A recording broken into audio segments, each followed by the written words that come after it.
Nah, bisa kita lihat teman-teman ya, untuk mahkotanya sudah bulat ini, bulat mahkota ini, tinggal merapatkan aja ya.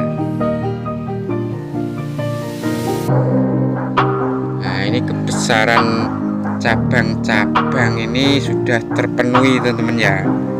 Dengan kebesaran pohon segini, besar cabang segini, itu sudah terpenuhi. Nah, belakang sana ruang-ruang dimensinya juga sudah enak teman-teman ya.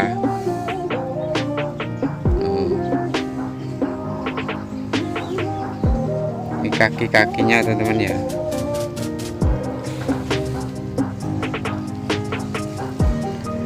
Nah, itu di belakang itu ada agak besar sedikit teman-teman, tapi untuk jenis Vicus nggak apa-apa lah ya. Kalau mau nggak terlalu menonjol bisa kita sobek yang atas, kita belah ya. Tapi untuk jenis Vicus tuh masih masuk akal lah teman-teman.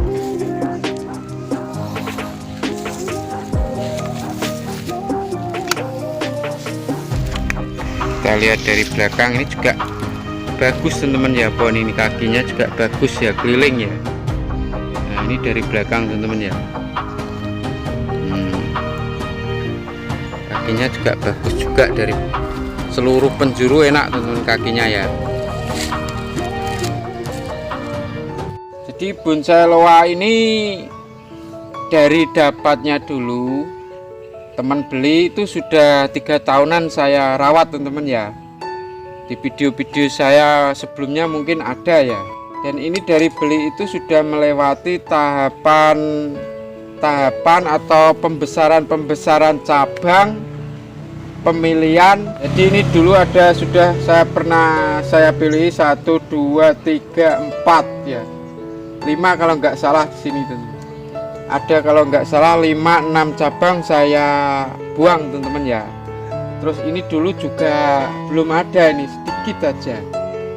Dan ini juga sudah proses pembesaran cabang-cabang dan pengepresan. Di video saya ada ya, jadi pengepresan saya video juga.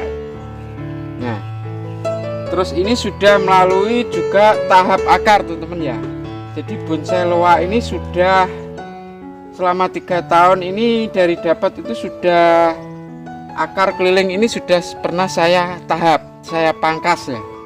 Jadi yang depan separuh, terus separuhnya yang di belakang. Jadi ini tinggal akar serabut ya yang keluar.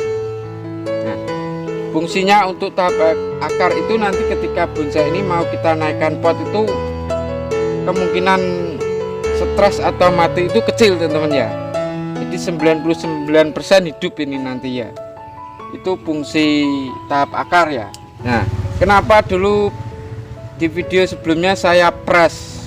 Jadi banyak saya press. Saya press itu untuk ini teman-teman ya, pengerucutan kelebaran cabang ya. Seandainya pohon besar segini, nanti habisnya ujung segini. Nah, seperti itu teman-teman ya. Jadi nanti bisa dari pangkal cabang itu bisa mengerucut kecil habis sampai sini. Ngepen lah dia dari pangkal batang ya, pangkal cabang ini. Seperti ini juga sudah pernah saya tahapi dulu tuh. Nanti habis sampai sini, melebarnya ya, proporsi kelebarannya, ketinggiannya, terus membesarkan untuk anatomi ini teman-teman ya. Jadi pembesaran cabang berguna untuk anatomi. Jadi batang segini harus cabang besar segini, terus berurutan sampai ke atas ya. Ini mahkotanya sudah komplit teman-teman ya, ruang-ruang dimensi. Jadi di belakang juga banyak pembuangan dulu untuk mengatur jarak ruang dimensi agar dari depan itu pohon ini kita lihat itu seperti bulat teman-teman, meskipun kita hanya melihat dari depannya. Itu gunanya ruang-ruang dimensi itu. Jadi fungsi tahap akar kalau bonsai seperti ini, sudah masa-masa seperti ini itu lain untuk menghindari stres ketika nanti kita pindah ke tempat atau ke pot ya, tempat lain atau ke pot. Satu itu, kedua ini tuh teman-teman ya, yang paling penting ini lambat pertumbuhannya juga semakin lambat ya. Nah seperti ini kita butuh mata tunas yang pendek-pendek. Mungkin untuk jenis mata tunas yang panjang biasanya ada ya. Dengan dipangkas ini pertumbuhannya tetap berkurang teman-teman ya, tidak seperti los seperti biasa ya. Soalnya akar yang keluar sudah mulai serabut, jadi mulai nyabang ya, mulai serabut.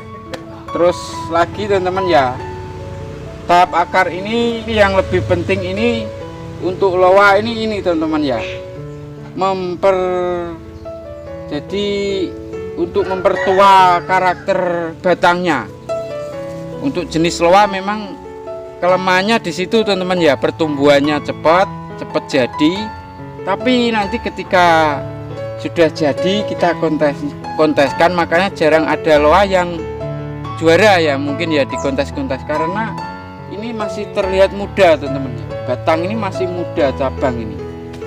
Nah nanti juga ini ketika dipot untuk mempertuakan juga bisa teman-teman ya, mulai dari sini kita sudah tahap akar ini, nanti bisa 2 kali tahap akar ya di sini itu untuk mempertua ini juga. Itu salah satu tip juga teman-teman ya.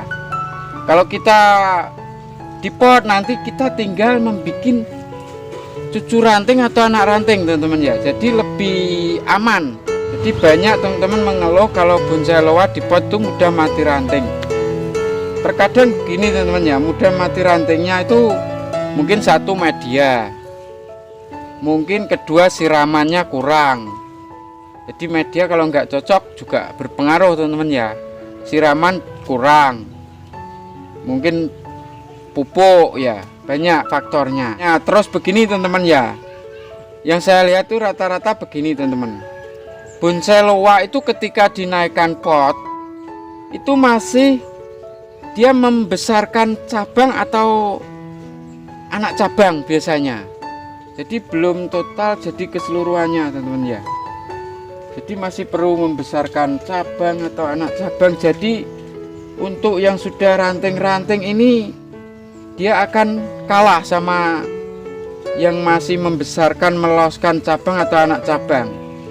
Makanannya jadi kesedot ke sini teman-teman, akhirnya di sini kalah. Nah itu juga bisa menyebabkan mati ranting ya.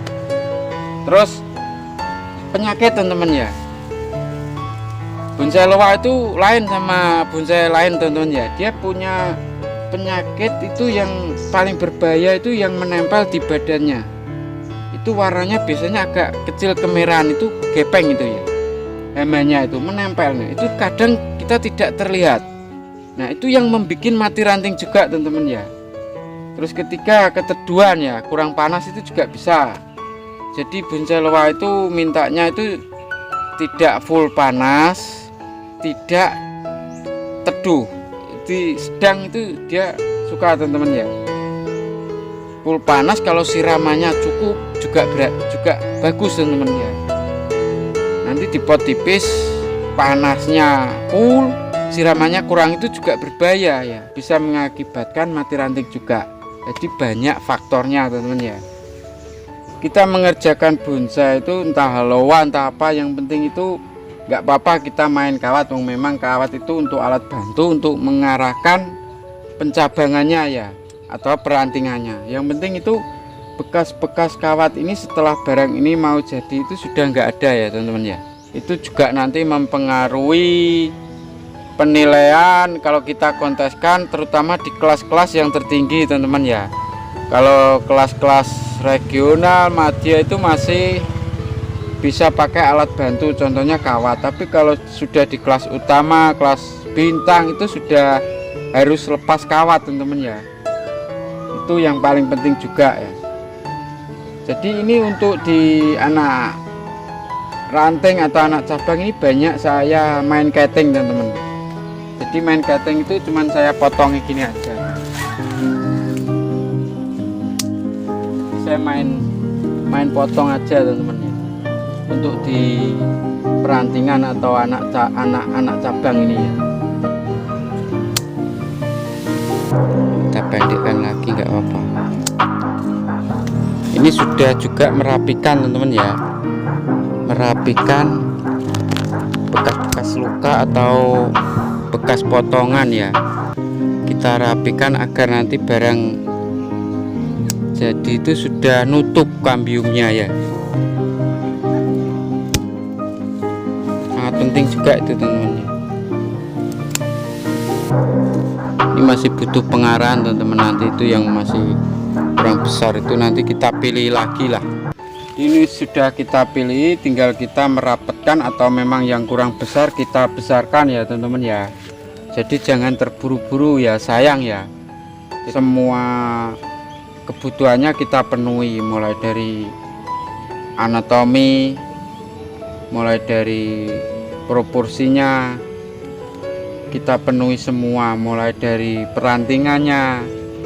Nanti kalau di pot sudah tinggal mematangkan lah, tinggal mematangkan dari mungkin ketuaannya atau lebih merapatkan lagi seperti itu. Jadi ini enggak akan saya pindah ke pot dulu teman-teman sebelum keseimbangan anak cabang dan cabang itu terpenuhi semua ya. Kenapa seperti itu? Jadi buncai loa ini nanti ketika kita naikkan pot tinggal bikin ranting kecil-kecil lah, mungkin cucu ranting atau anak ranting ya. Dengan kita bikin cucu ranting atau anak ranting semuanya keseluruhan, dia makannya tidak terlalu banyak pasokan makannya ya. Jadi akar itu nanti tidak terlalu banyak memasok makanan ke atas, soalnya cuman butuh ranting kecil-kecil ya, dan dia bisa merata semua tercukupi. Dengan itu nanti akan mengurangi resiko mati ranting atau mati cabang ya teman-teman ya. Seperti itu ya. Makanya kalau teman-teman punya bonsai loa, mending kalau di ground itu biar sampai keluar ranting dan kebesarannya seimbang semua. Itu penting teman-teman ya. Dan akar pun harus ditahap untuk proses penuaan dan menghindari stres kita nanti naikkan pot ya. Ini untuk mengisi sini teman-teman. Nah, seperti ini nanti untuk mengisi sini. Ini juga. Kenapa untuk mengisi sini? Karena biar pohon ini tidak terlalu kosong teman-teman ya. Jadi kita mengisi tengah-tengah sini, nanti kita bikin pakai anak cabang aja. Nggak usah pakai cabang yang di tengah. Ini dulu saya buang itu. Karena dia terlalu ke tengah, ke muka ya. Jadi lebih bagusnya menurut saya hanya cuma memakai anak cabang. Nah seperti ini sudah ke tengah ini. Sudah saya ketarik ke tengah. Ini pakai anak cabang. Jadi tetap masih alur cabang ini masih terlihat. Nah seperti ini nanti di sini, sini. Tetap kita lihat tetap bulat, tapi masih terlihat alur batang dari bawah ini sampai ke atas teman-teman ya. Kalau sudah di mahkota kita pakai bulat aja nggak apa, depan nggak apa-apa ya. Ya umumnya di pohon biasanya kalau kita lihat dari dekat itu biasanya cabang 1, 2, 3 atau 4 itu biasanya kosong teman-teman ya. Kita lihat dari mukanya ya. Nggak mungkin di bawah sini, di tengah sini juga ada. Pasti dia kanan kiri dulu ya. Seperti itu ya. Untuk media tanam selama masa pengegronan ini saya cuma memakai media tanah, sekam sama pupuk kandang tentunya. Pupuk kandang sapi ya biasanya saya. Ya kambing juga nggak apa-apa lah. Yang penting pupuk kandang yang bagusnya sudah fermentasi teman-teman ya. Medianya cuman itu aja ya. Nggak ada pupuk kimia ini ya. Murni pupuk kandang. Ini juga butuh panjang sedikit teman-teman. Ini ya. Bagi teman-teman yang belum subscribe ke channel ini, kami persilahkan untuk subscribe ke channel ini. Dan jangan lupa menekan loncengnya agar teman-teman mendapat notifikasi dari video-video saya berikutnya.